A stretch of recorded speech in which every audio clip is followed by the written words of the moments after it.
Hello, everyone, and welcome to episode number 82 of the Friday Nightmares podcast.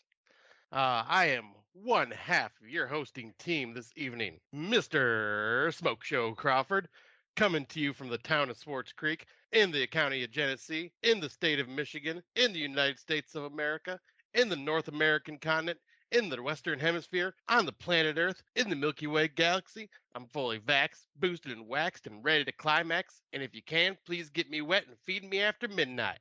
I'm the man with the glorious beard, aka Mother of Cats, aka the man with the humongous ego, aka Scott Housen, aka Scotty Too Hottie, aka Spanky, aka the traitor, aka one half of the awesome wrestling duo that is Bullet Club Old. Now bow down to me. And with me as always is...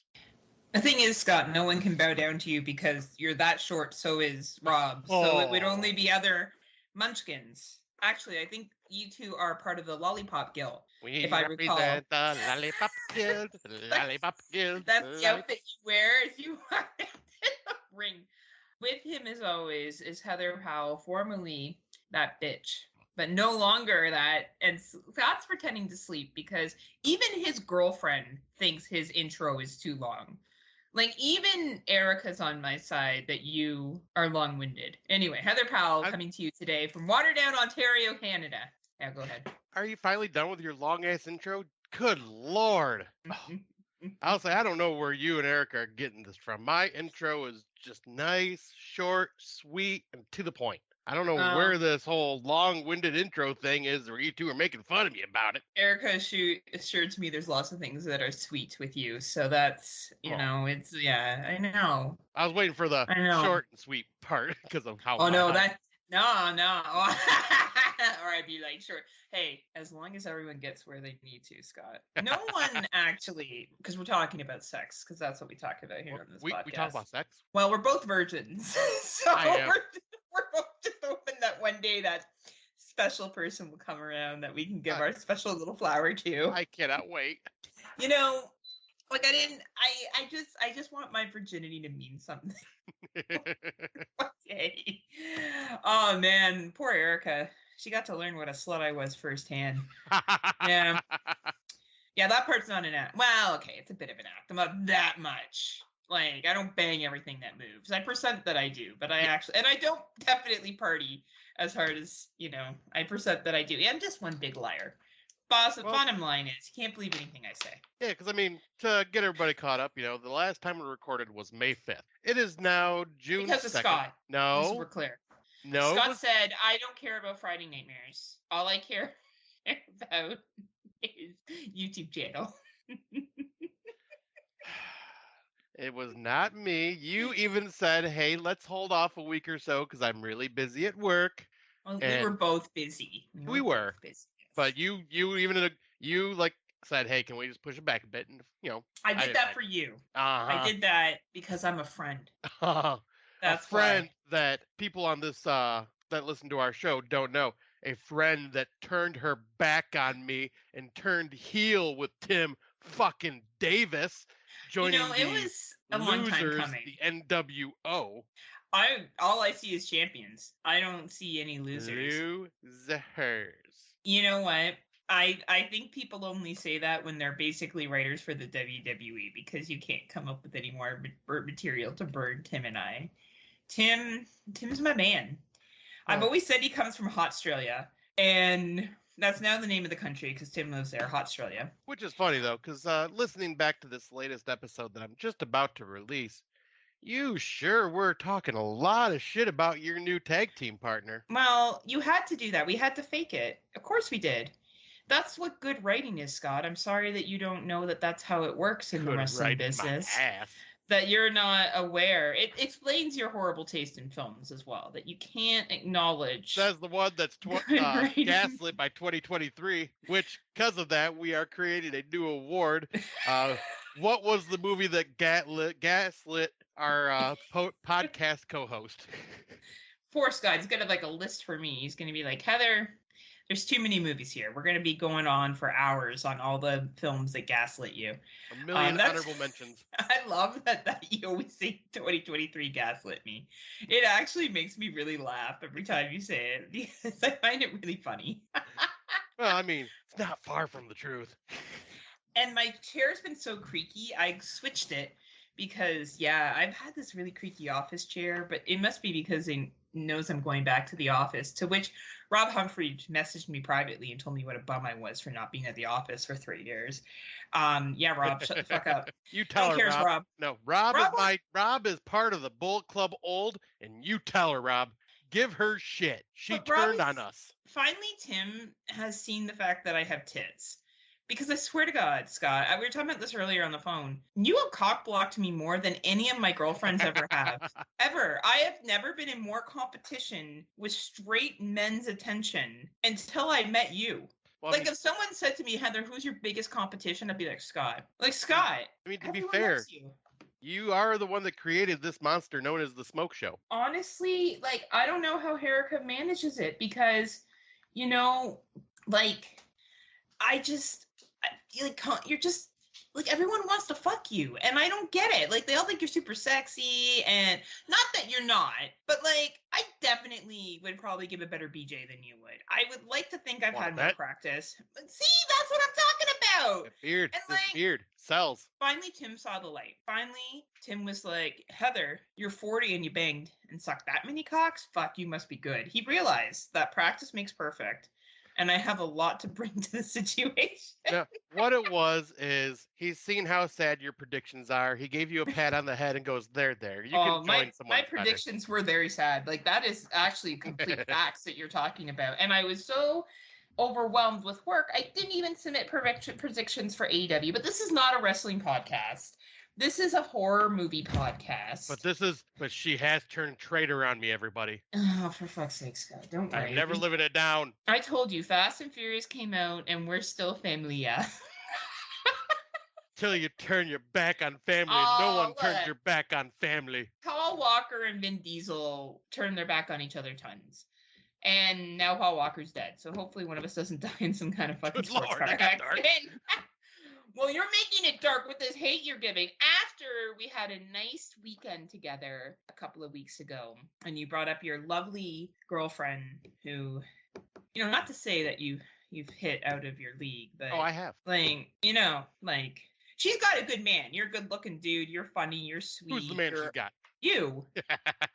Right? I don't know. Maybe I didn't know you guys were into that. Hey, next time she comes up here, man, that ain't me. Maybe we should go out and go pick up some guys. If that's the case, shit. I didn't know you guys were open like that. But you're a catch, Scotty. You know that. I always praise you. I think you're wonderful. But she's a bombshell. She truly is, and she's fucking funny too. Oh, really she fun. is. Yeah, she's really cool. I'm so glad that I got to meet her. And I'm glad you guys got to meet finally, because yeah, it was so much fun. It was. We all had a great time. Yeah, and she liked Niagara Falls, so we went to Niagara Falls, good old rip-off capital of Ontario. But she had a good time. You know, first time seeing the falls, right? Oh yeah, yeah, because I guess you've been there before, right? I just assumed, but it's true. You've only been there once, so going back again, right? And this time we got to kind of take it all in a lot more, because before the last time we did it, the first time I came to visit you, it was so fucking hot. We got down to the falls, stayed for like 10 minutes, and we fucking bounced. We didn't even walk the whole way down because it was way too hot. This year, the weather was fucking perfect for it. It was ideal. It was really, really nice. And it was a really solid weekend all around. We'll talk about some of the special things we did together. No, not those kind of special things, everybody. Sorry. Sorry to disappoint. And for anybody that may be confused, Heather did post on our Friday Nightmares podcast page that we got a new a new member of the podcast. And Erica definitely is a part of the podcast in a way. You know, maybe one of these days she can join us, but I don't know if because I've seen Rebecca Reinhart go, oh shit, or something like that, just like super excited. So I don't know if she realized. She was commenting that you were beside two hot girls. Oh, another hot one. No, it's true. Erica's pretty hot. Maybe we should say that's me. Oh, which one are you? Oh no, that's who I am. But your profile picture, no, that's that's not me. Maybe then I would get some D, Scott. Fuck, between you and Erica. Honestly. You know how many people told me that Erica was really pretty? Like, a lot. And I was like, fuck, I get it. Fine. So Scott. Oh, aren't they so good looking? Aw. Wow, look at them. No one likes Heather. I'm like the ugly duckling that kind of grew up to be more ugly. Oh, no. I have like one eye, blinky in the middle of my forehead. I'm just kidding. No, it's all right. I don't need that much affirmation. I have Tim Davis. He's all the man I need. He's all Rob. Fuck Rob. Rob wouldn't even bang me. I know how many times I've come on to Rob and he acts like he's like, oh, I don't know. I'd rather bang Scott. What the fuck? Well, I mean, when you're part of Bull Club Old, you swap all sorts of things. Yeah, I guess so, especially STDs. Exactly. So let's speak. Sorry. Us height challenged people need to stick together. So you are the smaller people of society that we need to support. I have a hat that I got from Darren. I would like to shout out the Psychosymmetric podcast. Yes, I will be donating to an Indigenous charity that supports victims. There's no other way to say it. Victims of the residential schools and their families that exist here in Canada. It's a toque. So I do have pictures of it. I will share it to my page and to his page, but I wanted to announce that. He insisted on sending me a hat, and I said, he didn't seem to want to take any money for it. So I was like, well, I will donate to a charity in your name, Psychosemantic Podcast. And that's a charity I'm quite passionate about as I work to educate myself in the wrongdoings of my ancestors and the wrongdoings of today, and to try to truly bring reconciliation with equity in this country. Sometimes even when I think about residential schools, especially around Canada Day, I just get fucking pissed. Like, I don't know if you feel the same way in the United States anymore when you think about all the shit that's happened and you're like, fuck. Like, I just get sad. Yeah, like, it just makes you like, man, we come from a long list of shitty white people. Right? And you know what I mean? where yours is like trying to make amends, ours just kind of sweeping it under the rug while it still continues. Yeah, well, we have a far way to go, but I will say that we have done a better job of at least acknowledging it. A movie's actually coming out next year about the residential schools. Oh, really? Yeah, I'm gonna watch it, but it's gonna be a hard watch because shit that happened in those schools are worse than some of the fucking horror movies we've ever watched. So, but we were talking about Rob earlier, and I feel like we should move to disappoint him. And the best way to disappoint Rob is to talk about our 2023 watches that he claims are 2022, or shitty movies that we tell him not to watch that he does watch. I just really enjoy disappointing Rob as a person. So let's get to it, Scott. All right. Well, you are the first one on this list. I am. Because I will say, I did not, work has been kind of crazy for me. I have not got a chance to watch nearly as many movies as I'd like to. And I've just been really, really busy with a lot of stuff. So Heather, his hot girlfriend. I mean, I'm not going to blame her, but no, I've just been a lot busier and then had a lot of bad shit going on this week. So it's like, yeah, really had not been in the mood, and I'd been just not feeling a lot of the films. So I ended up only watching 8. I brought 7 of them to the list, and in the one month. Of them Let's be clear here. This is in a month. May 5th. Yeah. This is now June 2nd. It's been a slow go. Yeah, and I watched 8, but I only put 7 on here because the 8th one I watched today, and no, that was bad. Yeah, sometimes we got to the point now where sometimes we just won't tell you.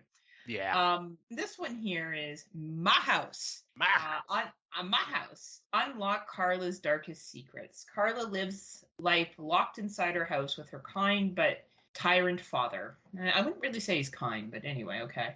When their isolation is interrupted by a mysterious stranger, Carla questions the reason for her family's withdrawal from the outside world and discovers dark secrets that redefine their existence. This is definitely more of a thriller more than a horror. It was fine. This is a British film. I'm picturing Matt Wood right now. Matt Wood that likes nothing of this year, except for Tank. No, he said it was. He thought it was decent and figured he'd recommend it. I think he was along the lines of me. I think he needs to go down to the pub and have himself some fucking drinks. That's what I think he needs to do. Matt, you need to start banging more, and you need to start having some drinks and choose joy. But man, he's hot. Him and Kate, that's another. Ow, bite my fucking fist. Oh, man. All this eye candy in the podcasting world. Except for me, I'm the ugly duckling. Oh, whatever. You are not. Oh, thanks, Scott. I'm just no Erica, Scott Crawford, Kate, or Matt, but that's okay. That's okay. You know, Good boy. if I'm the best of the trolls, if it's between me and Rob, then that's why I want to be with Rob, so we could bump our ugly troll bodies against each other. Imagine Rob and I as troll dolls with like hair sticking. Anyway, okay, back to my house. So my house, as you can tell, is not a great film. So I don't know. I watched this a while ago. I don't fully remember it. It's an 89-minute runtime. It's basically this young lady trying to figure out why does her father keep her locked in the house with no internet, no nothing, like nothing. And then this random dude shows up that tries to get her to find out about her past. It's an odd film.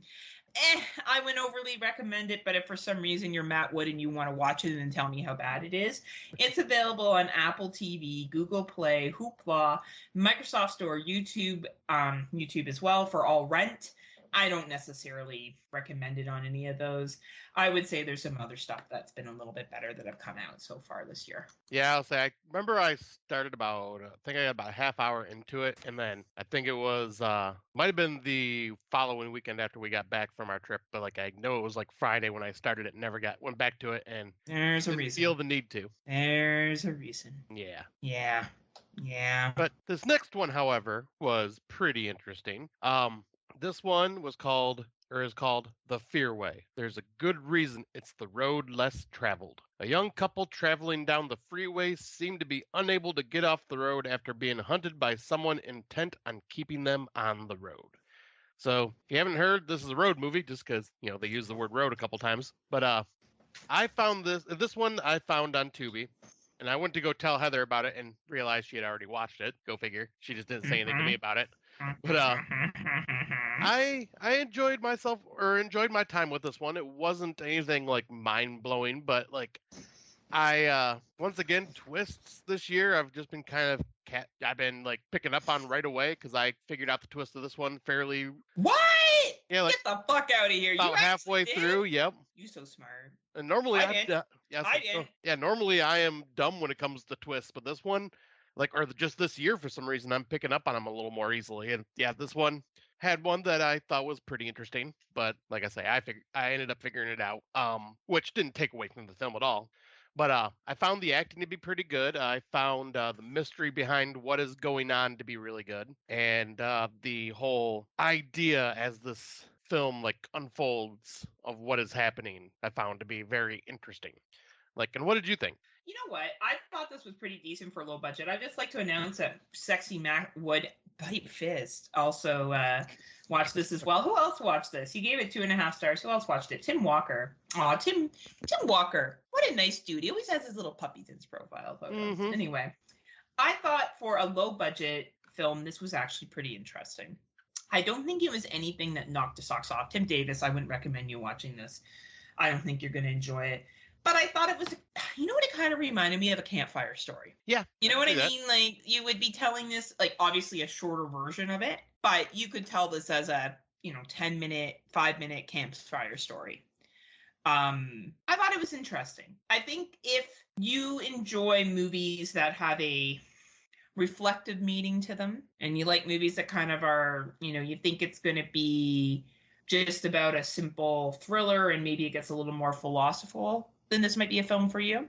And if you like low budget films and you want to get an idea what kind of low budget stuff you would make, it is available to rent on Apple TV, Google Play, Plex, and Tubi. You can just watch it for free, which I do recommend. And YouTube, you can rent it. I think this is a free watch. I wouldn't necessarily rent it. Yeah, I was gonna say, if it's available on Tubi, watch it there. Don't spend money. Or Plex. Yeah, but at the same time, if this wasn't on a free service, I'd say this is a good $2.99 rental. Yeah, I don't know if I would go that high personally. I don't know if I would even rent it at all. But that being said, I don't think it's a horrible film. I think for a free watch on Tubi, it's good times. So I started watching this one and I thought it was silly and funny. Spoiler, Scott did not feel the same. It is called The Third Saturday in October, Part 5. And he's back again, just like the other times. It's part 5, Unstoppable Killer. Jeremiah Jack Harding is back in town after 7 years as he stalks and kills at random before chancing upon a football watching party. The game is, of course, between the long-standing rivals, the Alabama Mobile Seahawks, Tennessee A&M Commonwealth Chaos ensures an increasingly ridiculous fashion with inventive murder and multiple love triangles. Hearts are broken and appendages are torn. This is the epitome of low budget, silly fucking making fun of every slasher that you can think of. I can't even think of who I would recommend this. The only person who I would recommend this to is Sander Kane, who's watched it. Yep. So yeah, that's it. Chris Jericho, who is also a fellow Canadian, he gave it 2.5 stars. I think that's a pretty fair rating. two and a half stars. The Chris Jericho? Yeah. No, actually, his name's Chris Jericho, and he's from BC. I know, and I was gonna say Andy's a horror movie fanatic too, so he is, right? But I wouldn't say this is anything to write home about. I wouldn't really recommend anyone go out and watch it unless you want to see something very low budget and very silly. It is available to rent on all the usual suspects. But Scotty, I know you weren't a fan. Did you want to add anything? Yeah, for this one, I think it was just a little too on the nose with its silliness. Like when I seen Third Saturday in October Part 5, and there was no other parts before it. This was the first movie ever made for this, but it was automatically jumping to a Part 5. I'm like, oh boy, all right, let's see. And yeah, like I gotta applaud, like the low budget filming was good. The everything they did with their budget was good, but like I think just the dialogue and everything else around it just was too much on the nose for me. Fair enough. Yeah, like I'm not gonna argue with you. It is what it is, right? This is an 89-minute runtime. I'll give them credit for sticking under. They didn't make this 2 hours. Skinamarink. So it's available on Apple TV, Google Play, Vudu, YouTube, Microsoft Store. If for some reason you feel so inclined that you want to go rent this one, it's not really a go ahead for Scotty and I. I can get to the next one. I don't think you've seen. Wait, sorry. Oh no, we've definitely seen this one. Oh yeah, sorry, you switched okay. You want to lead this in because it's kind of your baby. Yeah, so this one, I know it's kind of a old hat at this point because, May 5th was like, I think I watched this like the weekend after or something like that. But this is Evil Dead Rise. And the synopsis is 3 siblings find an ancient vinyl that gives birth to bloodthirsty demons that run amok in a Los Angeles apartment building and thrust them into a primal battle for survival as they face the most nightmarish version of family imaginable. Yep, so this is like a new sequel telling of the Evil Dead series, and everyone on here knows my love for Evil Dead. I fucking love this franchise. I love the mean-spiritedness. I love the comedic ones. I love them all.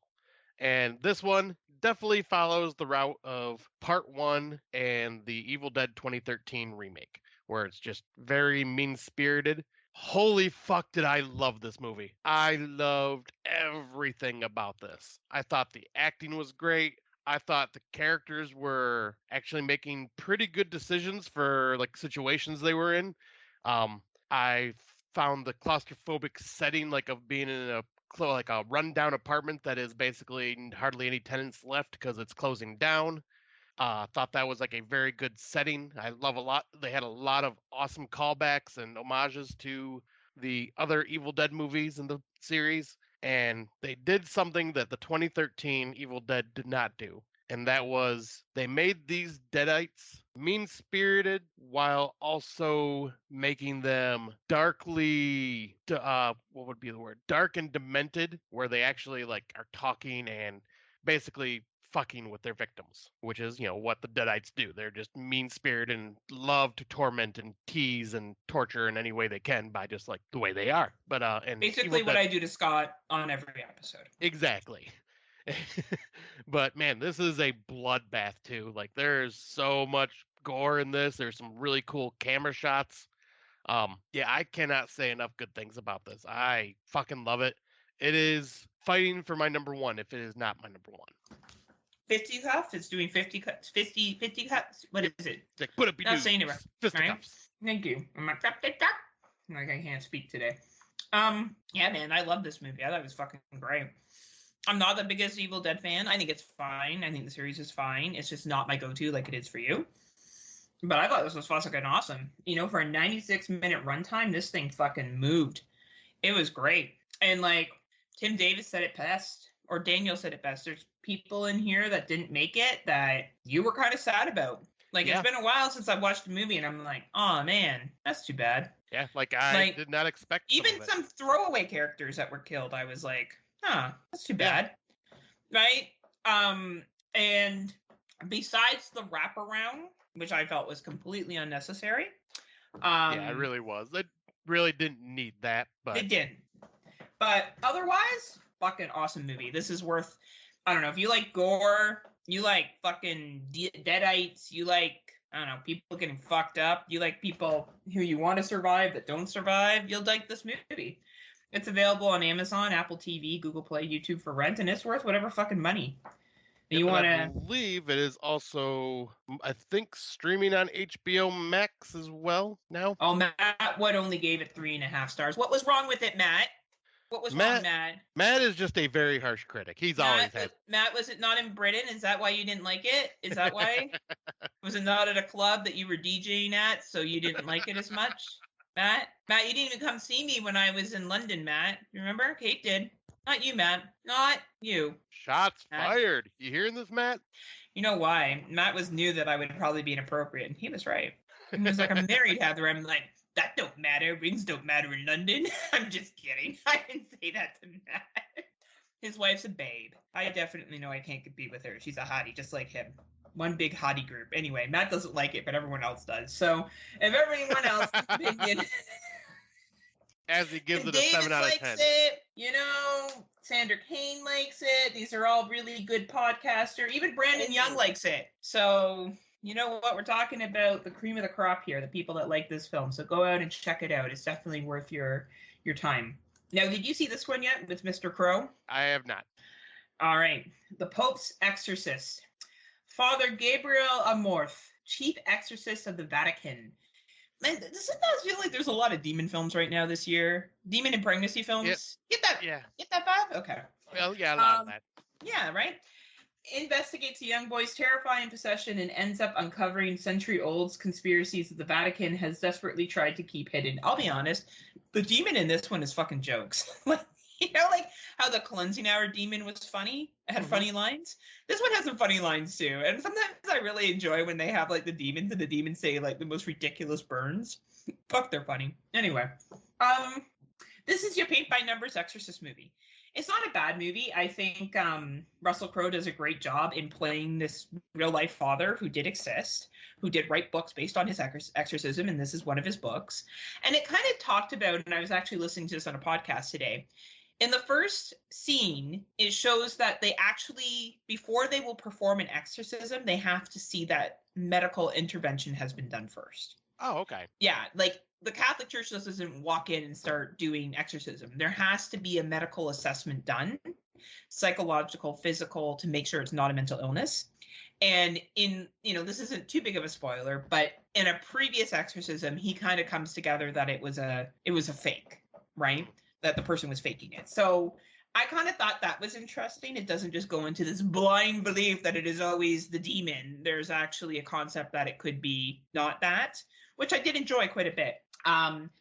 This is available for rent. I think if you're a Russell Crowe fan, you like exorcism films, like I think Tim Davis said it best. Everyone always holds everything up to The Exorcist, and if it's not as good as The Exorcist, it's not this. I don't know. I really fucking enjoyed Cleansing Hour that came out a couple years ago on Shudder.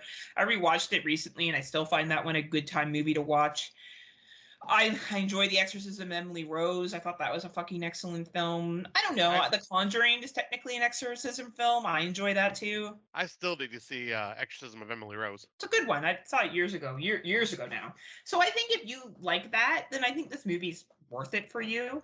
It's available on Amazon. It's available on Apple TV, Google Play, here in Canada on Cineplex. And I would say any rental cost, if that's what you like. Let's see here. Tim Davis gave it 3.5 stars. Angry Matt Wood hasn't watched it yet. So Matt, watch it. So we can watch you give it 1 star because for some reason, I don't know, you didn't like it. But yeah. I'm just kidding. Matt likes movies. I'm just teasing. He's just a tougher critic. Yeah, and he probably has better taste. Questionable sometimes. I'm not like, it's a movie. I never would think that happened. So I liked it. But then again, like, I'm literally such a simpleton. I can be like, I had an iced coffee today. Today was a good day. You know, I had that iced coffee and it tasted really yummy. Like, I'm not kidding. Like, I'll be like, I went for a hike with my dog today. It was a good day. Like, it doesn't take much to make me happy.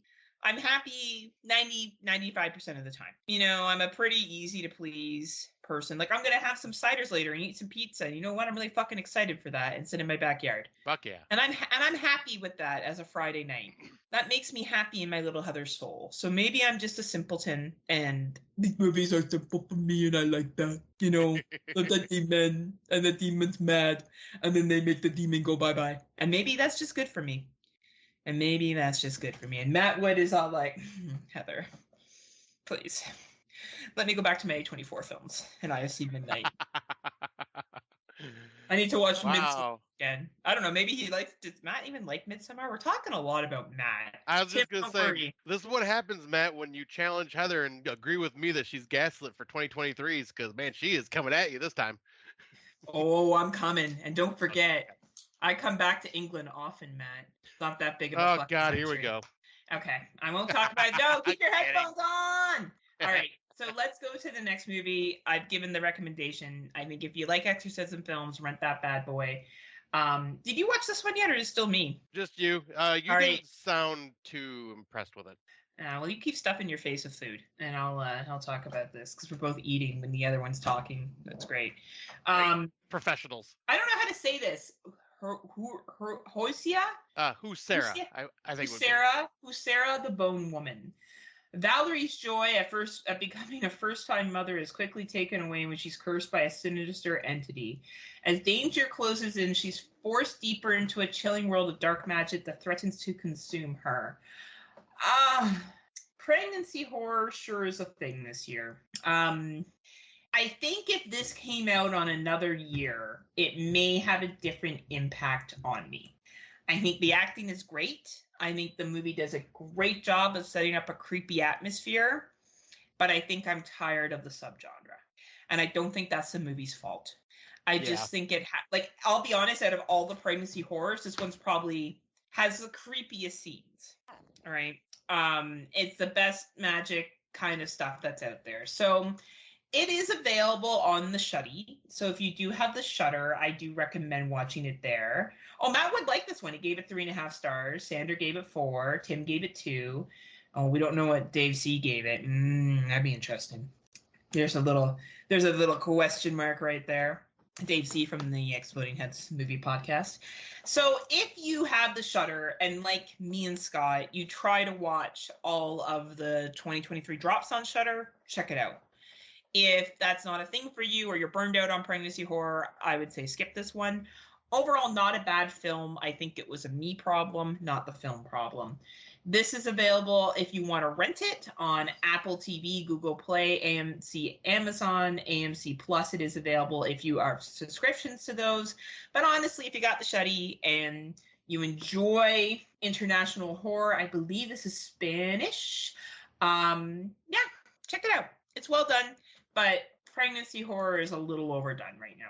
It's a little tiresome. Yeah. Just a tiny bit. Right? Is it still me? Nope, this one will be me. Because you and I both watched this. Oh, yes, we did. All right. So, the next one is Pillow Party Massacre. After a bullying incident leads to tragedy, 4 former high school friends reconnect at a vacation home where a maniacal killer stalks the night. Well, this was the very first movie I watched after the last time we recorded. So, a month ago, and I'm going to be honest, I don't remember anything from it, but I do remember enjoying it. It is definitely a throwback style, low budget slasher. I ended up giving it 3.5 stars, but at this moment, I am struggling to remember anything that happens in this movie. I remember what happened. Basically, these 4 friends are involved in a prank that goes wrong. Their friend is supposed to fuck her boyfriend at prom, and they take pictures of her naked and show them everywhere, which is sexual harassment. Anyway, And she kills her boyfriend, and then ends up in a mental institution or a clinical, psychological ward or whatever they refer to it as in That's the right. movie. And these young ladies get back together again, and they are stalked. It is not a surprise of who the stalker is. If you've watched a horror movie before in your life, you could probably put it together very early on with some hints that are dropped of who it is. But for a low budget, campy little slasher, it was fine. Tim Davis, do I think you'll like this? Tim, this will not be on your top 10, but if you're interested in watching some campy, silly little slasher, yeah, it's fine. Yeah, I don't I'd know. say. Maybe you'll be annoyed by the characters. I have no idea.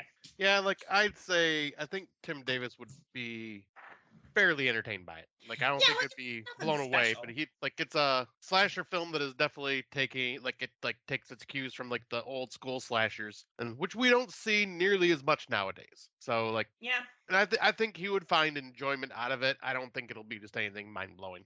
I think if you walk into this film knowing that it's a cheap, silly little slasher, I think you'll be okay. Like, keep your expectations low, and you'll have some fun with it. It's Yeah. available on Apple TV, Google Play, Vudu. Oh, and it's an 87-minute runtime. Microsoft Store. I don't know. If you like silly little cheap slashers, rent it. If not, skip it. I don't know. To me, that's the easiest solution here. Like, if this doesn't sound like it would be something for you, don't go on our page later and tell me how horrible it was. Or on your podcast, tell me how horrible it was. Or message me privately and tell me how horrible it was. I'm not recommending it. I'm just saying if you like cheap slashers, like you're cheap. Rob Humphreys. Rob Humphrey, don't watch this movie. Oh, fuck, he's gonna watch this movie. Well, he would like it. It has young ladies around the age that he seems to be interested in. Good lord. Anyway, what's the next two one? I have not watched. Oh, okay. Well, you better go ahead and eat your salad while I carry this fucking podcast on my back. All right, I'll be watching like I'm watching Scotty his salad is the next name of this horror movie. Her worst nightmares in her house.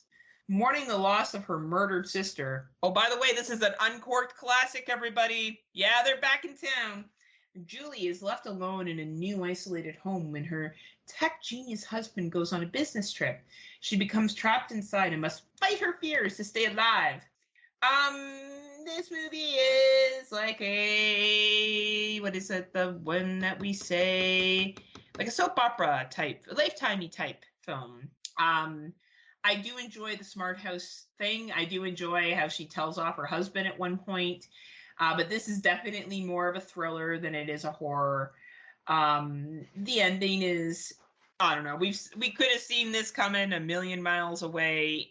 There was another movie about a smart house that was done last year, I believe. It was done much better than this. Watch that movie.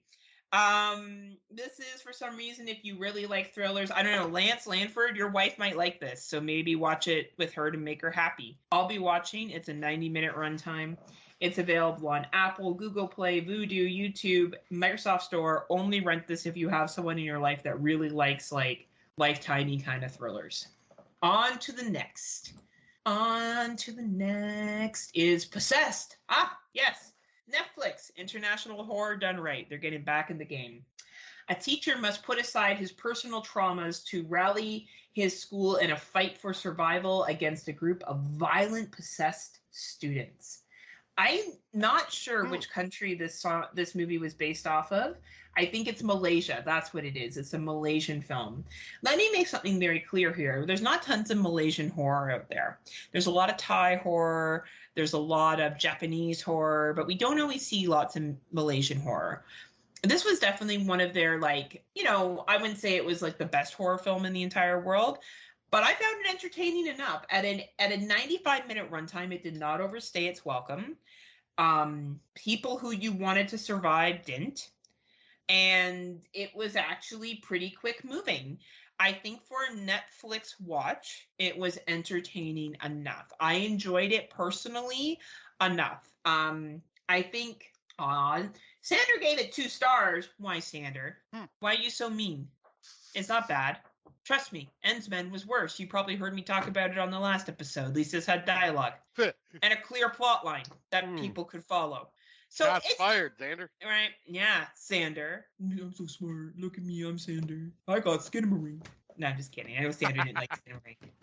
Anyway, I don't know. I think this is fine for Netflix. I had a good time with it. If you want to throw something on that's a little gory, you want to watch something that's international. It's not a story that you're going to be like, oh man, what a shock.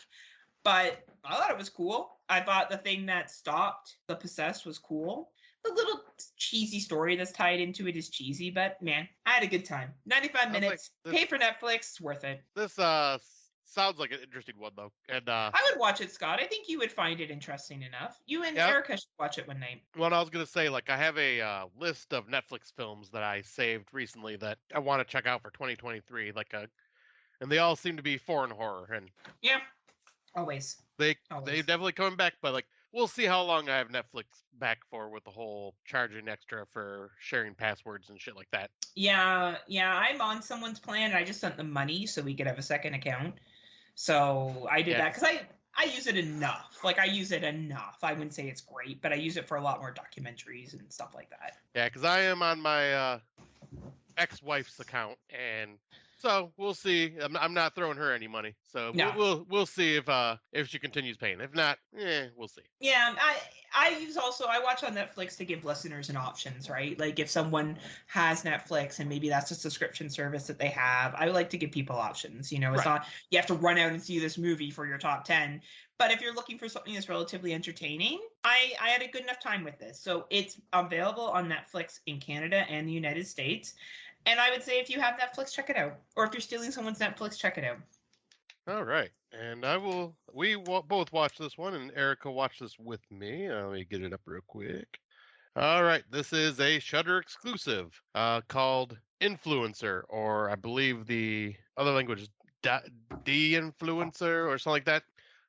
Be careful who you follow. While struggling on a solo backpacking trip in Thailand, social media influencer Madison meets CW, who travels with ease and shows her a more uninhibited way of living. But CW's interest in her takes a darker turn. So yeah, you recommended I check this one out, and yeah, so Eric and I watched this this previous Sunday, and yeah, I thought this was pretty entertaining. I thought the twists and turns that went on throughout this, like wondering what was going to happen, was really well done. I thought the acting was really well done. Yeah. Especially from the woman that played CW. She just Canadian, by the way. Really? Yep. Nice. Yep. Up and coming Canadian actress, so. Yeah, like this one isn't a blow my mind type movie or anything like that. It won't be in my top 10, but I still enjoyed this one, and it'll definitely be one of the ones I'll think about for like the social media award that we do. Yeah, like I thought this was a good reflection of the influence culture without being it over the top and annoying. Yes. I thought it was a great mystery, and I would agree that CW is probably the best part of this. I thought she was great. Matt Wood gave it 4 stars, by the way. Looks like we've rekindled our friendship, Matt and I, just now.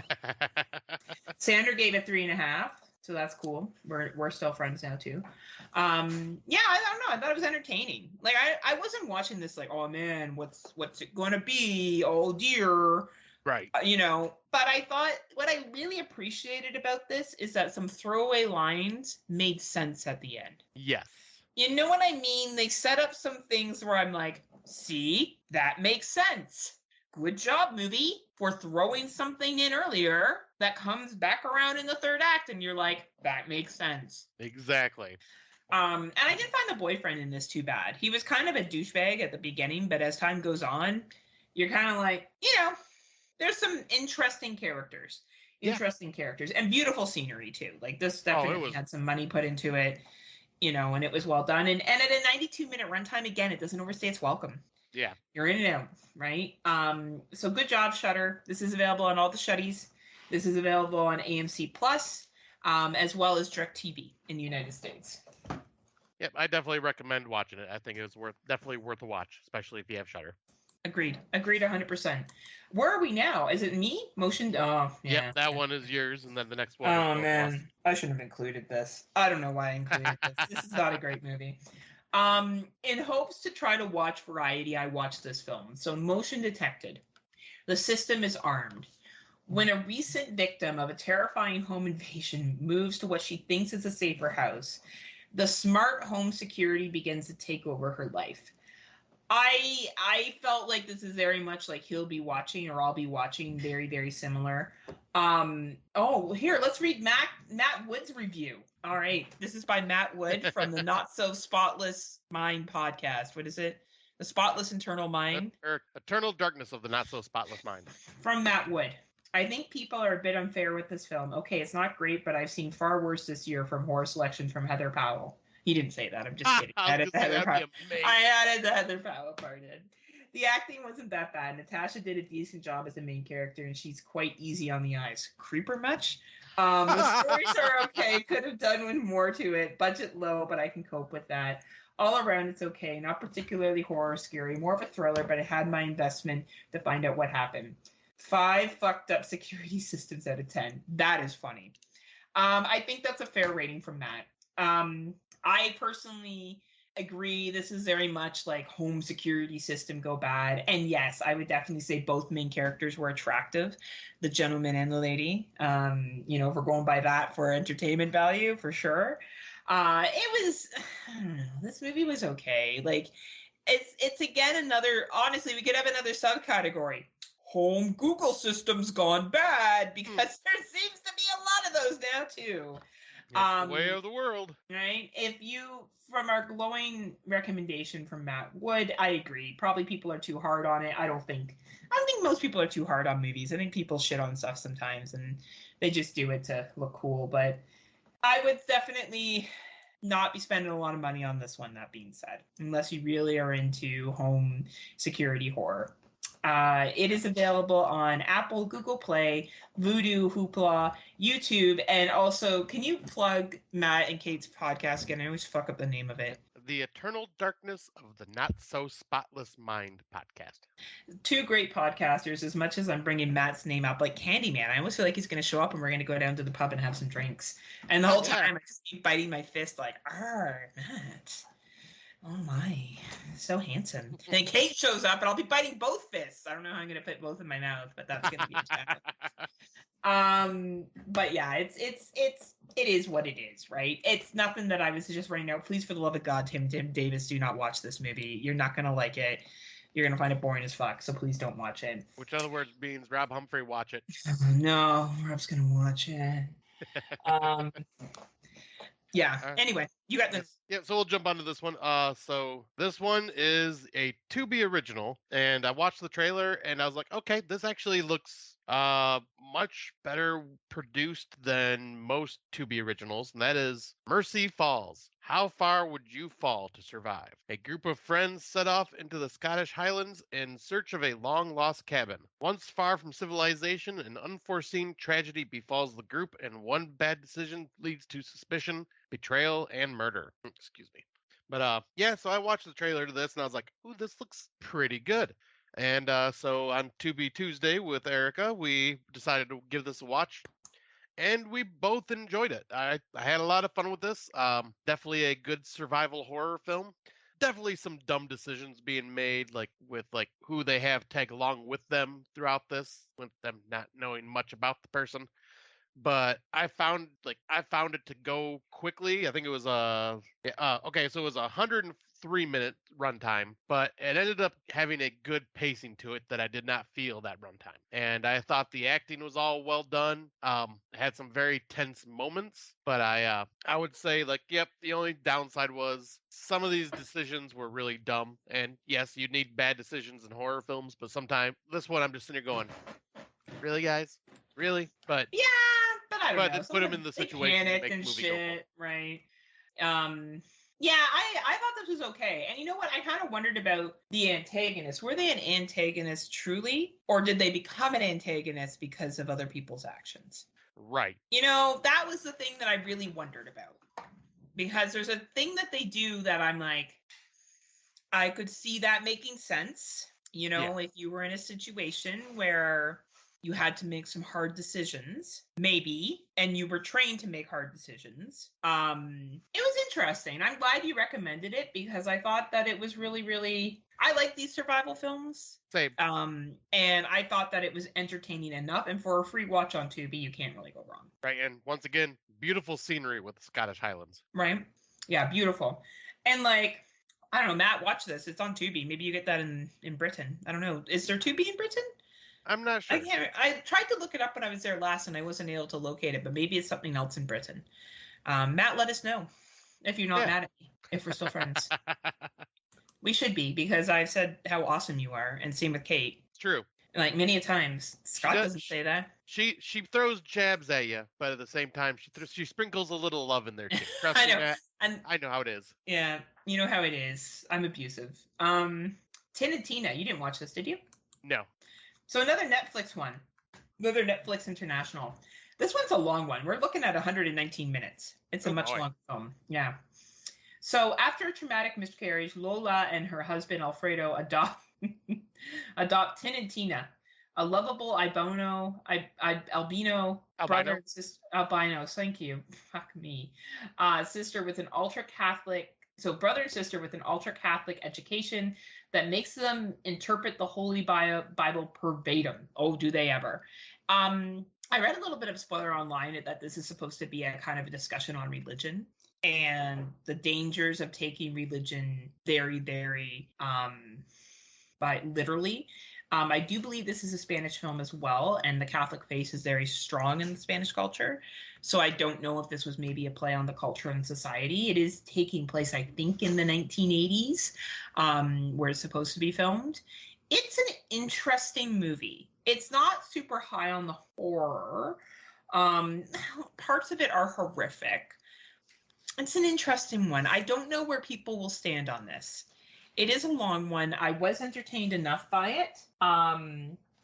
But yeah, I don't know. I don't know if you would like it or not.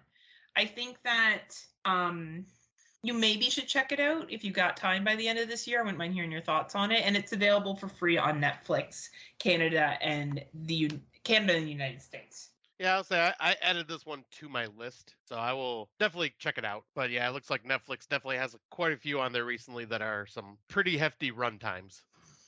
Yeah, like I feel like Netflix is really, like, they are getting some quality films. This is a quality film, don't get me wrong. It's a well-made film. Right. I just don't know if it's like, oh man, like, gotta watch this here. You know, I would say it's interesting, especially if it's doing like a religious commentary. I think it hits the mark. But would I say to you, oh my God, top 10 material, top 20 material? Probably not. But if you have Netflix and, you know, you enjoy Spanish horror, this might be for you. Nice. Well, I will definitely give it a watch at some point and let you know my thoughts. Now, you've seen this next one because I think you told me about it. Yes. Yeah, Yes. So this one, Erica and I ended up watching this one on Saturday, and it is Malum, with a 92-minute runtime. Tagline is Feed the Demon.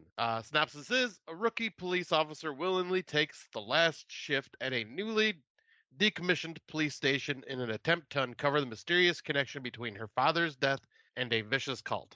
Now, I think this is supposed to be like a straight-up remake of Last Shift from back in like early, like not early, but like 2015, 2016.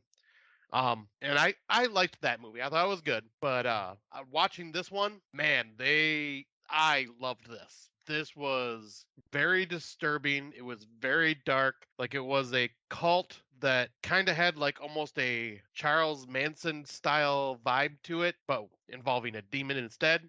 And some very horrific things happen in this film. It's very gory, very violent, kind of gives me Evil Dead Rise vibes with the gore and violence. It's very intense. And I thought the acting was all really well done. I thought the story, being in a decommissioned police station, felt very creepy and unsettling, especially in the town and what was going on outside of the town. And I found everything about this to be very unnerving and unsettling. Like, this one really spoke my language. Like, has that dark, twisted gore to it, has the cult aspect to it, which I do love.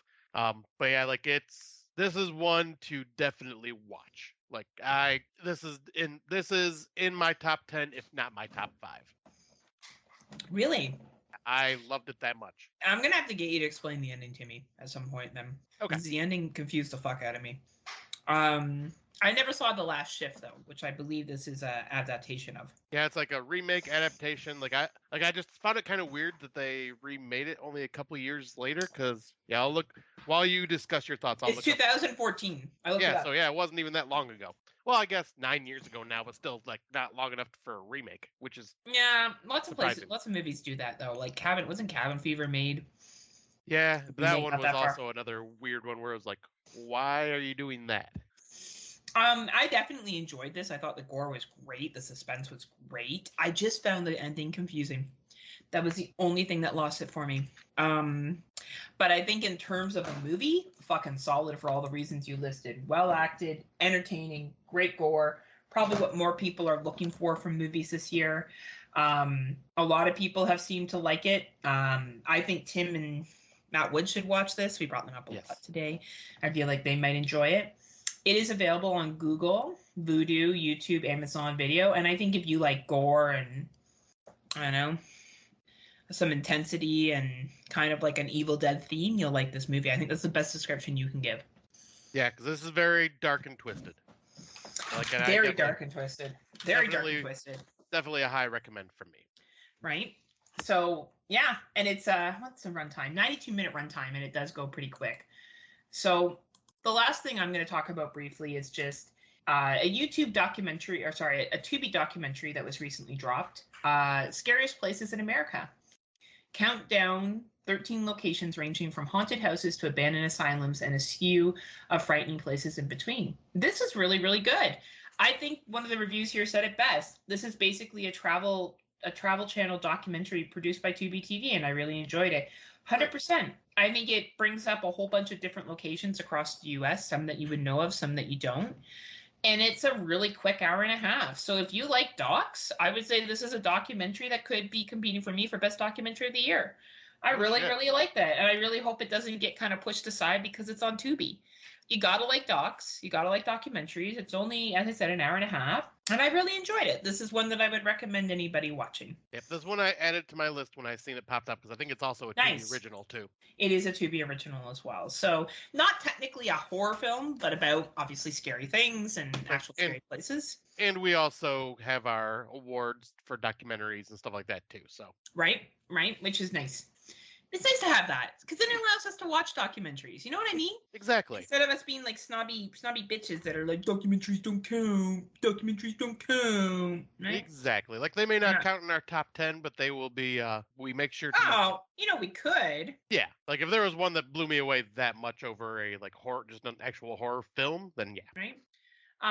What other docs have come out this year? There's been this one. Search of Darkness 3. The Hitchhike guy, whatever it was from Netflix, the Hitchhiker documentary that we both watched. The Hitchhiker documentary. Shudder hasn't done much, have they? Yeah, in Search of Darkness. Search of Darkness, but just that. Yeah. Because then the year before the one with about Nightmare on Elm Street 2? No, that was 2020. Or was that a couple years ago? Okay. Yeah, I'm losing track sometimes with the documentaries, but yeah. I hope Tubi does more like this. I actually really liked it. I thought it was really, really good. Yeah, I see they have another one. I'll let you know what it is, but Oh, nice. Yeah, I haven't watched it yet, but I seen they had another documentary out there. Oh, nice. Well, I look forward to hearing your recommendation because I am enjoying what Tubi is putting down. To be honest with you, I find it good. Yeah. Let's see. I think it's called Something Walks in the Woods. Oh, is it about Rob? Might be. Yeah, Rob walks in the woods. He's our little Bigfoot running around. Yeah. All right. So I guess I'll jump right into older watches. I just watched this one actually recently from Shudder. Have you seen Primal Rage? I have not. At least not the one from this year. I've seen one from like 2019 or 2018. Oh, that one, right? I think it's a similar story, but I'm not quite sure. There's a new party animal on campus, and she'll bring out the beast in you. A scientist at a Florida university inventively creates a raised virus while performing experiments intended to restore dead brain tissues in baboons. Sound like any movie we've heard of before? Few of them, yeah. All right, sound a little bit like 28 Days Later? Yep. All right.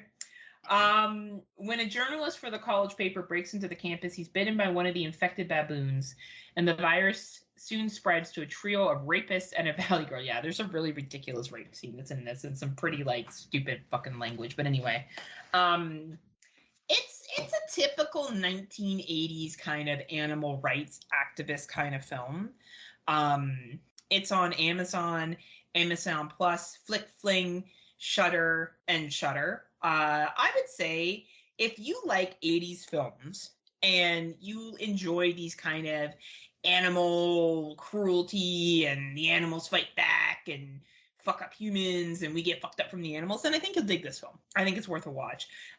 There is some very like 80isms in this with the way they talk and the way they treat women and all that other shit. But that being said, I did find it quite entertaining, and it is available on the Shudder if you have Shudder. So yeah. Nice. Yeah, I'll definitely check it out because yeah, that's definitely not like the one from 2019 or 2018. That one was about a Bigfoot. Oh, was that one like where they like it's a couple, I think, or something like that? Yeah, I think so, but it was like Bigfoot, but it like was Bigfoot like if Bigfoot was Predator. Oh, Like and did he has fuck like them all up? yeah, like he uses tools and shit like that and weapons. But I will talk about the older watch I just seen, and that is a low budget found footage film from 2019, but I believe it was like widely released in 2021, 2020. I believe 2022 because our good friend Brandon Orlick, previously or formerly from the Exploding Heads horror movie podcast, really loved this one, and it is called Death of a Vlogger. He wanted followers, something followed. An ambitious vlogger experiences the dark side of the internet when his latest video, which features an alleged haunting, goes viral. So yeah, this was definitely like a very low budget, independent, mockumentary style horror film. And once again, I found, the acting to be pretty good for its budget. I found the story to be really intriguing and had some very creepy moments to it. But a couple years old now, like so I can say it, but like they fake a ghost haunting, and this guy does, and that shows the repercussions of what happens when you are a social media popular person that Mm-hmm. gets found out that he fakes something. He gets shamed. He gets basically like loses everything and has to do apology videos and like try, but there is something truly happening. Like later on, you find out there is, but at the time, like yeah, what he faked basically caused his downfall in popularity and had no one to turn to and just was struggling with like depression and all that because they talk about how like with social media people they get an endorphin rush from notifications and comments and likes, and how that endorphin rush is like an addiction where even if it is nasty comments saying you should die and threatening comments and blah blah blah blah blah, you're still getting that endorphin rush from getting the notification, and you can't help yourself but go and read them. Where like an addiction, you get that rush, but it's also harmful to you. That's what this is. And I found that kind of an interesting take and look into that like lifestyle. I thought I watched this one. I don't think I have because I was looking it up and I don't think I saw this one. Yep, it is now on Tubi, so I definitely recommend checking it out. Like Yeah. I see why Brandon loved it because Brandon loves his hidden gems, and this is definitely a hidden gem. And I thought it was a really because I was in the mood for a found footage film and found this one, and I thought it was really good and had me intrigued. Yeah, I wonder if he's done anything else. So it was by Graham Hughes. And yeah, he's done some BBC Worldwide stuff, National Geographic Channel. That's kind of interesting. Oh wow. Yeah, and he's been an anti-Brexit activist. Not surprising. Yeah, this looks really good. I'll have to find it. Now, you said it's on Tubi. Yep. Yeah, Okay. I seen it popped up on Tubi, and I was like, "Oh shit, this is the one Brandon talked about." So I had to watch it. Yeah, and I found that I've been really craving some found footage, and I probably because Tim Davis for what is it? Dummies oh my of Horror. God! Thank you, Dummies of Horror. He does a found footage segment now, and I really dig it. Yeah. He talked about Afflicted, which is one of the ones I really enjoy. Good Same. Canadian found footage film about Europe. Yeah. You know what's funny is when he said he was going around Europe, he's like, and this guy goes around Europe. I'm like, he's gonna say Heather went to Europe to like continue on, but he didn't. That's okay. Yeah. Speaking of Tim Davis, I think you should do this for your found footage segment. Just it's on Tubi. Just give it a watch. I think I'd be curious to hear your thoughts on it. Just go in knowing it's low budget. Yeah, I am definitely curious to hear his thoughts on it. I think it would be cool to see. Yeah. So we had talked about this before. So for what's new, Scott came up with Erica, and himself and me and George and Amber and Dave went on a ghost walk. And we went to a place called the Hermitage Ruins. So to give you an idea, Hermitage Ruins is our one of a kind haunted tour into the forest at night, is what the website promotes it as.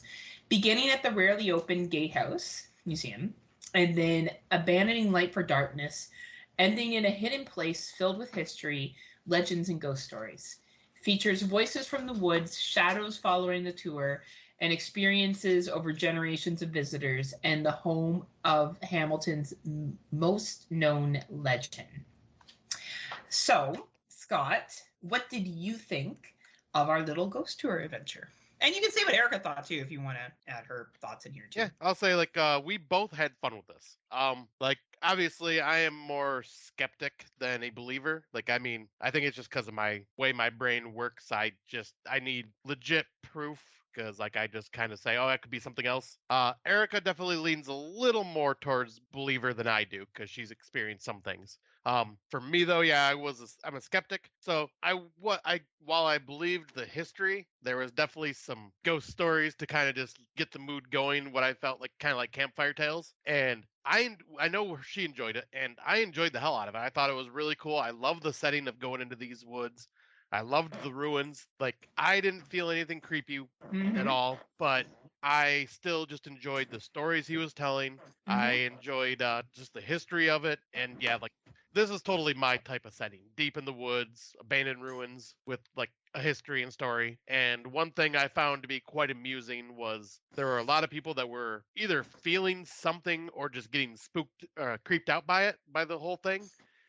And the animals in the woods that were moving around behind Oh us that man. came at the perfect time and like made Oh everybody yeah. jump and freak out. I loved it. Yeah. So So like it's I hard did have a lot of fun with this. it's hard to paint the stage of how perfect it was Yeah. because unless you were there, right? So I walk in this area all the time. It's part of a 40-kilometer, for you Americans, about 20 miles of trails. And the Hermitage has a very, very long history. So there's certain stories that I couldn't agree with Scott more. Total nonsense. Things that are true. So right now it's been rebuilt. So the ruins have actually been restored. So they have the outline of the mansion. It's not the full mansion because the mansion burned down. But there was a time where people would go out to the Hermitage, but people stopped going because of cults meeting there. That was a well-known Yeah. problem, right? That part right there really intrigued me. Yeah. So that I don't know if they did animal sacrifices and stuff like that, but I do know that the police were called there many a times. And there was multiple reports of incidences. Now it's also been featured on Creepy Canada, which is a TV show, and I do believe that some creepy stuff has happened. So there's one part that is a little removed off to the side. It's like I guess where the guest house or whatever the whatever barn would be in. There's I think a that was the legend, bathhouse. the bathhouse, and there was the rich family that lived there. There was a servant that fell in love with the niece that was staying with the family that lived there, and he wanted to marry her. And of course, the father or the uncle refused marriage because not going to happen. And he hung himself, the young man. So the ghost tour gentleman was telling a story about a mother who took her daughter there to do a Kodak moment because there's this little window seal that you can kind of sit behind, look in from, and people can take a picture. And as she took up her lens, there was an image of a ghostly man coming at her daughter with her hands extended, his hands extended. So the reason why I'm telling this long drawn out story is because without me sharing this experience to this storyteller earlier, I and my friend Anne had gone to that exact same spot 2 years earlier. And we had our dogs with us who were kind of like acting a little weird in the area, to be honest with you. They weren't overly thrilled. And it's like, oh, you should, these are all the creepy things. You should go around where this little girl sat, go, whatever time this was that this guy heard the story about, and I'll take your picture. It was a hot day. Scotty had just come back from visiting. I think it was the Monday after Scotty left the first time. And it was hot. Hot, hot, hot. So I'm like, yeah, sure. So I walk around And now this was not in an enclosed area. So this wasn't in between cement. It was outside the cement. I stood outside this window, and from the right of me, I felt what could only be described as Arctic air. I felt like someone turned on an AC, and I was literally centimeters away from it, and it was blowing into my fucking full side of my body. And I'm posing for this picture, and I'm like, and can you please take the fucking picture? Because I was getting really creeped out. I still have the picture. Anyway, leave. I'm like, we need to leave here. I'm just not feeling comfortable. So when he told the story about this gentleman's ghost coming to this little girl on the same side in the same spot that I had my experience, I was like, Scott, I'm going to make you a believer like the X-Files. So that was my own personal experience with that situation. And, you know, we can point to tons of things, but it was fucking hot as hell.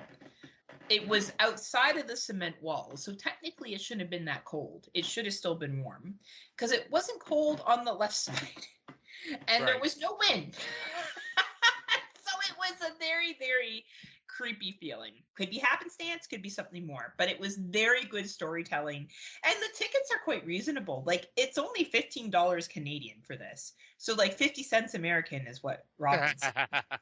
But I think that's a pretty good deal for what we got. We got an hour and a half, almost 2 hours of a tour and stories. And yeah, I thought it was really really fun. Like Yeah. I think I liked this one more than I did the downtown Hamilton one, just because Yeah. for one, we didn't have no Drama. insane drama experiences going on, which we talked to that tourist about, or the tour guide we about. did. Like he knew about it because of like people complaining and you sending in the message that you did about it. Yeah. And My like supportive message of yeah. how, like, yeah, we had some people that wanted to be problems. Yeah, that and I should have did just left it all well left alone, but they didn't. and I did love the fact that he asked us to be an angry mob and no one did besides me, and I chimed in, rah, rah, rah, rah, rah. Oh my god, it was the best. It was the best. He loved you. You were definitely making the tour that much better. So it was a lot of fun. These things are always a lot of fun. I'm doing the next tour. So there's one more that I've done all the ones in Hamilton, but they have one at Castle Kilbride, which is a mansion that's about an hour away. A fully indoor traditional ghost tour inside a surprisingly haunted place while surrounded by Victorian beauty and art-adorned walls. Featuring the artist who should have been dead, stories of playful young spirits, a haunted antique comes home, and on our theory on how the ghost scared away a local minister. So I will be doing that at the end of July. So I will definitely let you know how that one goes. And yeah, I like this company. If you're ever interested, the company's called Ghost Walks. They have Ghost Walks in the Niagara, Ontario, Hamilton, Ontario, Toronto, Ontario area. And honestly, I really have enjoyed them. I think they're really, really solid. I think that they're worth the money you pay. All their tickets are anywhere between $15 or $16, and for what you get, it's a fun night out. Yeah, that was a really good deal for what you get. Right? So definitely recommend it, and it's also obviously a local company. Do you need to go take care of the Dexty? No, I think he's just barking at the people walking up and down the road because it is our festival this weekend, so there's probably a lot of traffic right now. He's like, get the fuck off my fucking road. Did I give you permission to be there? Oh, and he's going to be going nuts later because there's going to be fireworks going off. Oh, man. And more fireworks. Yay. Yay. Yep. Yay. I'll be sitting on my front porch watching because why not? I got a good view from my porch. That's right. Well, for Out of the Dark, we're going back to our trailer talk. So we got 3 trailers that we that we pulled out that we're going to talk about. Do we want to do Boogeyman first? I just put this here. Oh, never mind. Scott has to go handle some bitches, so I'll talk about Boogeyman first. So Boogeyman is actually being released this weekend. So by the time everyone gets out and hears this episode, Boogeyman will already be out in theaters. So a little bit about the movie Boogeyman. Boogeyman is a 2023 American supernatural horror film directed by Robert Savage from a screenplay from a bunch of people based on the 1973 short story. So it's an adaptation of King's short story, which was first announced in June 2018. So this is based on a Stephen King. I'm just talking about Boogeyman, Scott. Okay. what it's coming from and all that kind of stuff. So a short little synopsis are high school students Sadie Harper and her little sister Sawyer are reeling from the recent death of their mother. Devastated by his own pain, their father, Will, a therapist by profession, gives them neither the support nor affection that they tried to claim from him. When a desperate patient shows up unexpectedly at their house asking for help, they bring in terrifying entry that plays on the family and feeds off their greatest suffering. I think this movie is going to be about grief from that little synopsis. But I saw the preview and I know it's going to be a jumpity, all that kind of stuff. But I'm not going to lie. I think it looks cool. I like movies like this. It reminds me of Smile. I dug Smile and the message behind Smile. I think this movie will be equally well done. If it's a story by Stephen King, it has potential. Not all his movies are great, but the stories tend to be good. Those are my thoughts. What do you think? Yeah, this is the second time I watched the trailer because I seen it at the theater, like the trailer. I believe it's out this weekend, but yeah, I thought this looked pretty good. Had a very creepy atmosphere to it, and I am a huge fan of Stephen King and will always try to check out any of his stories that have been adapted to the big screen. So I'm very curious to see this because, yeah, a lot of the time his short stories seem to be better than his novels when they turn Really? into films. Yeah, like The What Mist. else was a short? Oh, that was a short story. I didn't know that. Yep, The Mist, Children of the Corn. Even though I like it feels dated now, like Children of the Corn was a short story. Maximum Overdrive was a short story. Like a lot, like there's a, I think it was Silver Bullet, I believe, was a short story. Like, so it all just depends on who is directing and adapting it to the big screen. But yeah, this I think looks good. Definitely looks like it's very jump scary, but yeah, like you said, reminds me a lot of Smile and the message like, it's gonna have. Jump scares done right can be really good. Exactly. Like that's why I say like reminds me of Smile because Smile did the jump scares really well. Yeah, I'm excited to see how it plays out. Yeah, I'm definitely going to check it out. I'm going to try to go to theaters for sure to watch it. Now, you wanted to bring this next one to the table, so I'll let you talk about this first because this one looks fucking hilarious. All right, so you're the one that told me to check out this trailer, and you, me, and Brandon all watched it together on our video chat one day. And... No, I don't. No, Brandon told us to. Oh, was it Brandon? Okay. Mm-hmm. I thought it was you, but yep. So this is the Meg 2. They decided to make a sequel to what was an okay-ish summer blockbuster fun shark film. Oh my God. I think they just realized what they have and are fucking rolling with it this time. Like, because they realize it's dumb, it's silly. Let's go with that and have Jason Statham fucking riding a fucking wave runner while carrying a fucking katana, about ready to slice up the Meg. It's got fucking giant dinosaurs and other monsters that appear. Seems like there's more than one Meg. Oh, man. It looks like it is just going to be just big, dumb fun. And like, it kind of gives me that Cocaine Bear vibe where it's like, this movie knows exactly what it is and is just embracing it. I definitely do not think this movie's taking itself seriously. No. Which I appreciate. You know, I think that's where the most recent Jurassic Park or World movies went wrong. Yeah. If they just, but you can't be silly with Jurassic Park because that series started to be silly. So of course, when you try to make it, when Jurassic Park started was serious. When you try to make it silly, then it becomes, dumb. I don't think The Meg was ever supposed to be a serious movie. I always thought it was supposed to be a little silly and fun.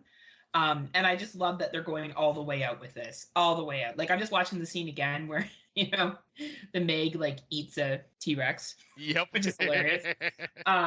Never would get that close to shore, but that's not the point. And, like, Jason Statham's just being Jason fucking Statham. Like, that's all he's doing, and bless his Fast and Furious money hard. And and what's the other movies that he was in? Crank? Yep, Cranked. Like, he's always just been, like, that action star, and... Right. He's just kind of embracing that role in a silly giant shark movie. Fuck yes, I am in. Yeah, and I kind of respect that about him. Like, he's not pretending to be something he's not. You know what I mean? Yeah. He's like, yeah, this is a dumb movie. Yeah, I'm gonna do fucking over the top shit. Yep. And watch it or don't. And it's absolutely perfect for summer. Mm-hmm. This is definitely a summer blockbuster that Tim will take his kids because his kids can watch everything. Sharks. Right, and like. I don't know. I think it'll be fun in the big screen and all that other shit, and the music that they have playing in the background of the trailer is really, really funny too. Yes. Like, it's well done. It really is. So I'm pumped. I'll definitely watch it. Why not? How could you not? And yeah, it should be entertaining. Now, I chose the last one. And you know what I'm excited about this one? Is I was watching it and I'm like, is that PETA? Is that who I think it is? It's PETA, isn't it? Who? You never saw the Hunger Games? Oh, I watched the first one, but like I don't remember anything from it. I swear to fucking God. Why do you not do anything that's pop culture? Like, why can't you just be Well, normal? I'd rather watch Battle Royale, which is what Hunger Games ripped off. Okay, sure. I've seen Battle Royale too, and it didn't fully rip it off, by the way. Because Hunger Games is a whole society. This is just like anyway. But it's PETA from Hunger Games, and it kind of looks like a mix between what was the one with Nicolas Cage? Willy's Wonderland. And Banana Splits. Yeah. It looks like a lot of fun, I'm not gonna lie. So what we're talking about is Five Nights at Freddy's. Sorry, I didn't get to it yet. Five Nights at Freddy's. So Freddy's is supposed to be like this pizza joint, I think it is, like a Chuck E. Cheese kind of thing. And PETA is in this role, and there's just a little teaser trailer, but fuck, it looks entertaining. Yeah, it looks like it's gonna be a lot of fun. Yeah, it's a Blumhouse movie, and it's based off of the children's horror game Five Nights at Freddy's, the video game. And yeah, in the video game, you play as like the overnight security guard, and the game looks boring as hell. I've never actually played it, but I've watched videos, and you're basically just watching security camera footage, and the animatronics start moving around the room and trying to get to you. So you gotta like time it right and lock the doors and stuff like that to keep yourself safe and survive the night. So I like what this is doing. It looks like it's taking that aspect, but cranking it up as more of a horror film. Like obviously it's gonna be probably, I wouldn't be surprised if it's PG-13 because I don't think it had a rating. But yeah, I don't think it's gonna be a rated R type of film for sure. I agree. But it definitely looked like in the trailer there was like some Saw style traps and things like that going on, and it looked creepy. And I'm totally down for animatronics coming to life and just make like a fun, fluffy horror film. And this is going to be perfect because it's out October 27th, so right around spooky season. Spooky season! I can't wait till people just talk about spooky season. I don't know, man. I'm feeling this movie. I think it's gonna be fucking fun. That's what I think. I think it's gonna be a fun film, easy to watch. Where I think the Boogeyman is going to have a deeper message in it. Yeah. And I think the Meg is having no message in it. It's Nope. Fuck you. We'll put together a cheesy fucking movie if we want to, and you can suck our dicks. It's basically what I think the Meg is saying. Pretty much. Which I respect the game right there, honestly. Why not? But yeah, I don't know. I think it'll be a lot of fun. I'm excited. Yeah, I'm looking forward to all three of these. Like we're starting to see more trailers of things that are coming out theatrically that have me excited. Right? Yeah, I think we're getting to see some really, really good shit coming, and yeah, I'm down to pound. I'm ready for it. Me too. I'll say I definitely want some more good theatrical horror films. Yeah. I feel like it's been a slow year, as we've talked about. I wouldn't say it's been a horrible year because I'm gaslit. But I do think we need to see some stronger stuff. And I do think that with these films and some of the other trailers we watched before, we're going to start to see that a little bit more, which will be nice. Yeah, because I was going to say, I think I may have, at this point, finally a top 10 that I would be happy to have, but it's definitely not where I'd be struggling like I was last year trying to make my top 10, because they were, struggling as in there were so many good films last year. Now you're just struggling because, time to watch movies. Our watch lists are not what they used to be, people. We were used to be considered just lower than Mark Nato and others. Yeah, I am. Have we have fallen. Yeah, because right now I am one away from 70 films. I am at 69 films. And I am at 95. Yeah, so and you're on track for doing pretty good. Me, I've definitely just kind of pulled back a bit. But, I usually tend to do that around this time of year, and then I kind of jump full force into it over the next couple of months. Yeah. So we'll see if that happens again. And right, I'm also being more picky too. There's movies that I've seen that we got screeners for that I'm like, no. Yeah. Die Influencer, there's one that was about a cheerleader that gets kidnapped and no. Oh, I thought that was this influencer film that we watched? No, Oh, okay. no, they're different. So Yeah. ignore me earlier when I said die influencer. I was As like, one I of the don't think it's a Dutch film, but hey, whatever. That's cool. Yeah, it doesn't matter, Scott. It's all good in the hood. But yeah, there's that. I shouldn't have watched Motion Detected, but it's like what Matt thinks. But Matt shoots joy. And I shouldn't have watched Dungeon earlier today. Dungeon. Oh Yeah. man, that sounds horrible. Hold on, let me look it up. Oh. Is it 2023 or is it Yep, it 2022? was a 2023 I found on Tubi, and the only reason I watched it is because it was like Dungeon. 65 minutes long or something like that. Okay, a lighthearted suspense thriller about a real estate agent taken prisoner by a deranged tenant. Yep. Oh, it's bad. It's bad. Oh man, this is low budget. Yeah, low budget, really bad acting. I should have watched the trailer, but I didn't, and I kicked myself for that one. How far did you get through this? I watched it all the way because I had it playing. I had it playing at work, like I said. The only reason I watched it is because I wanted something short, and I was like, "Hey, it's 62 minutes, perfect." Oh, it was filmed in New Jersey. I wonder if Brandon was in it. Probably was. So what happened? Did the real estate agent get out? Yeah. Okay. But no, don't even worry. Don't even waste your time. Tim Walker gave it a 1. That's what I gave it. Did it make you as mad as Skinamarink and Ensman made me? No, it didn't make me mad. It was just more like, oh, this movie's bad. Where Skinamarink, I'm going, why the fuck do people like this movie? Like, why stop trying to be unique and different? We get it. Fuck, we get it. Ooh, you're so special. Ooh, you're so unique. Wow, look at you. Wow, yay. I'd rather watch my friend's daughter jump on a fucking trampoline than watch some of those movies again. Right. Fuck my life. At least it'd be more entertaining. Anyway, well, don't watch Dungeon. Yeah, don't. Yeah, I can tell from that. That's why I left it off the list, because I was like, man. Yeah, that was a mistake. Yeah, but yeah. Got me one more movie closer to 70, so whatever. one more movie closer. Well, this concludes the 82nd episode of the Friday Nightmare Podcast. Thank you so much for joining us. Thank you to Matt and Tim and Sandra Kane for being such good sports. All of them have excellent podcasts. We plugged Matt's already, but Dummies of Horror is an excellent podcast. If you're not a Patreon, I recommend signing up to be one. If not, you can find them on Spotify, iTunes, I don't know, anywhere that you find podcasts. And Sandra Kane is part of the Cemetery Gates podcast, another excellent podcaster. Please check them out. Big shout out to Darren Wilson, the Psychosomatic podcast from our Legion Brother and Sister Podcast Network. We are proud members of the Legion Podcast Network, and we are underneath the Kill the Cast feed. Legion Podcast has Patreon, which allows you to get extra, go in for codes and bonus episodes and listen to really smart podcasters. And Scotty, yes. Can you believe that maybe there's people out there that aren't patrons yet? What?